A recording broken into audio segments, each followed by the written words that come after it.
Recently, there has been this site called InfluencerGlassdoor. You must be very familiar with this. I am. And it's essentially a Glassdoor, a website that enables former and current employees to anonymously review companies and review influencers, but mainly for Singaporean influencers. Yeah. So, I mean... But Glassdoor itself is a famous thing, Yes. right? So I have never heard of it before this. So I was very question mark when I saw like Glassdoor. But now that I understand it, it seems like it was for employees to talk about employers, or is it the other way around as well? Because this one seems the influencer Glassdoor is just a one-way street. Right. It's definitely a one-way street. It's definitely one-way street for Yeah. Singapore. But I think if I'm not wrong, Glassdoor was more about employees, talking about employers, so that whether they can apply for the job. Right. But I feel that it can be used vice versa, either ways also. So to warn other companies, like maybe this employee done something that way. But in Singapore context, it's really one-sided Glassdoor. It's like what's the thing called? It's a two-way mirror. Yeah. It's more like a two-way One-way mirror. mirror. A one-way mirror, yeah. How do you think this can benefit or harm influencers? Well, I feel like it's very bullshit Like The whole thing is bullshit to you?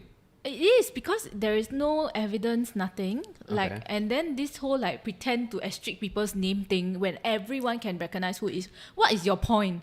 Right. Right? Yeah. That's the thing. And I just feel like you can provide one of two things to give yourself some credence. Number one, you provide the identity of the person who said it, right? So at least that person has some kind of responsibility. If it's defamation, at least I can sue somebody, right?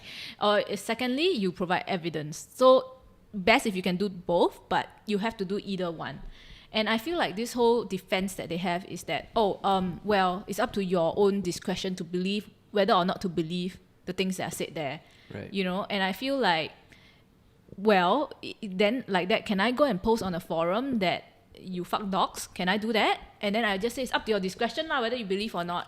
Rubbish, right? True. So there is no validation process Yeah. there. Or is there a validation process? Well, they there? claim that they are now asking for evidence after I posted about them. But in the yes. past, I know for sure, just based on my friends' accounts, that many of the things that are submitted there are simply not true. It did not even happen. Right. Yeah. Because I do see some mixed reviews as well. Yes. Yeah. So the good ones, like whatever I think that people generally don't see the good reviews and believe them, because then the good reviews are also not very credible, because who knows whether the person submitted it themselves, Exactly. right? It can be anyone. So, yeah, it can be anyone. So whereas the bad ones, I feel like clients will be like, okay, I have heard a few things. If she doesn't always submit her work on time, or doesn't respond to emails, then I just won't hire her out of safety. So you think this site will be potentially harmful to influencers? I definitely think it is. In fact, my manager has told me that a client has actually said, I don't want to hire anyone on the website with any bad reviews. Wow. Yeah. What? Which is insane, because That is insane. yeah, because just to err on the side of caution.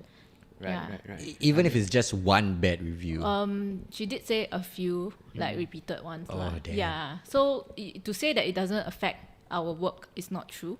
Okay. And I don't really, I'm not like contesting the fact that it is good to have a website to sort of give influencers reviews. Because that's what people are saying. Like, why don't, if we can rate Grab drivers, Yes. why can't we rate influencers? Sure, you can do that. But when I rate a Grab driver, I do it with my identity. I do it with evidence. You know for sure I did hire this Grab driver, right? That is, it's computer locked and everything.